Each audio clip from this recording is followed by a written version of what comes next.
stand up and be a man. Make the hard decisions, make the sacrifices, make the unpopular decisions, and become comfortable in your own skin. And if you are not a person that you are comfortable being alone with, that is the one person in this universe that you have full power, full right, and full responsibility to change. Just fucking go to bed on time. And so if you want the action for this, you set your alarm for when you go to bed, not for when you wake up. If you set your alarm for when you go to bed, you will always be able to wake up naturally at whatever time you wake up. And it's very difficult to oversleep when you go to bed at 9 because you can get 8 hours of sleep and still be up by 5. What my mother said to me was, Denzel, you do a lot of good, but you must do good the right way. She said, and you know what I'm talking about. You gotta serve, you gotta do good the right way. So at 66, getting ready to be 67, having just buried my mother, I made a promise to her and to God to do, not just to do good the right way, but to honor my mother and my father by the way I live my life the rest of my days on this earth. I'm here to serve, to help, to provide. There are more people that I have met in my life who are dissatisfied by their live it up 20s than dissatisfied by their work it up 20s. Because most of the time in your 20s, you have no idea what you want. But knowing what you need to do to work and move ahead is fairly straightforward. And so you can take the known and make progress on the one that you have high confidence that you can make progress on. And then along the way, gain perspective on what are the things that are actually important to you in your life. And you may find out often that there are far fewer of those things than you really originally thought. Because what you thought live 'em up in your 20s was actually your mom and your 2 homies who are both mediocre, and you don't care about their opinion now when you're 30 anyways. But what a waste of a life it would have been to, quote, live up your mom's dream or your friend's dreams to then only get to your 30s and realize you didn't live it up and you also didn't work it up. And now you have neither. I grew up in a culture that told me going to war made you a man. Going to prison, coming back makes you a man. Making $1 million makes you a man, you know, and it doesn't. And you don't know it till you've done all these things and realize, damn, I'm still a little fucking boy. Or been around people who've been there a bunch of times. I'd say one of the strongest mental frames that has gotten me through my hardest times is thinking this will be the story that I will one day tell. And that means the harder it is, the bigger the dragon, the more epic the story, and by consequence, the more epic the hero. And if you think about the difference between winners and losers, winners define themselves by what they made happen, and losers define themselves by what happened to them.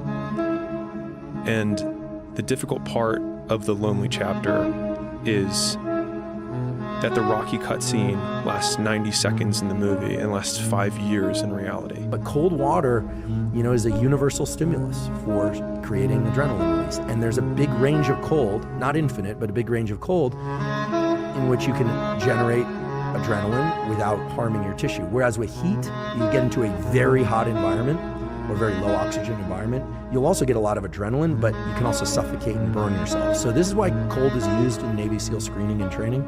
And this is why I think so many people really like the ice bath and cold showers. It has a bunch of other positive effects, but it is a great trigger for adrenaline. Sadness is a perceived lack of options.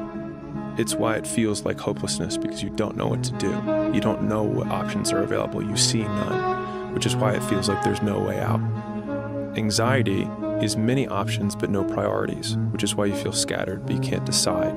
They feel very different, but fundamentally, those are the difference in the conditions that make people feel like they're anxious or they feel like they're sad. And so when we're working through what you were just talking about with, okay, I want to be gym guy and I also want to be work guy, we have many options, but a lack of priorities. And so we have anxiety over the fact that we're not making progress on any of them because we have not been able to say, this comes first. And so if we think about what priority means, it means prior. It comes before everything else. And what I think a lot of people have a hard time doing is being okay with saying no. Just in terms of having a daughter and knowing that your daughter is one day gonna search your name in a search engine and see that, you know, you are a deplorable disgusting piece of shit. And that shit hits. If you think back to college, when you were a freshman, you think, wow, this is so hard or whatever. And then by the time you're a senior, you're like, man, these kids are so soft. And so we remember things as harder than they were. But I also think that there is a thread of reality, which is that the younger generation is softer. And I think we are softer than the generation above us. When I think about the guys who were storming Normandy, and I think about the people who would be attempting to do that now, as a class, I think that we are softer. And so the thing is that if you can barely decide to take any action at all and peel your eyes away from your phone for just a moment, it's so much easier to beat everyone else because most people are overweight, they're distracted, they're poor, they have so few skills because it has never been easier to start a business, to make money, to get in shape. It's just also never been easier to do nothing. We have to change the definition of success. We have to. It cannot be the flex. We cannot put expensive watches and cars and bank accounts on a pedestal. We must get away from that. But that doesn't mean we demonize it either. We have to make it about the process of the game. The path of personal development is befriending uncertainty. And so I obviously sit from the entrepreneurial perspective, but almost all decisions that you make in the beginning, you have incomplete data and you have to make decisions anyways. And so it's growing comfortable with taking your best bad guess and being directionally correct rather than searching for a perfect answer, because a perfect answer assumes perfect information, which you can only have after you begin. And so in some ways, making a decision is the perfect answer so that you can get the information Feedback to then improve the quality of the decision later. And I think that one loop is what a lot of people miss out on, is that they obsess for years sometimes on the perfect pick, the perfect business, the perfect job, the perfect mate, when most of the times beginning each step illuminates the next step.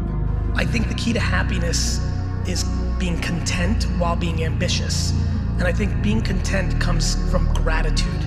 I'm so grateful for what I have, and I've always been that way, that all this special stuff that has been happening doesn't mean enough to me. This is not where my self-worth comes in. Yeah, people don't know how to manage their emotions. I think the more, at least for me, the more I've tried to create space between how I feel and what I do, the more consistent my outcomes have been. When your entire life is only predicated on the health and well-being of a small group of people you love more than breathing, nothing scares you.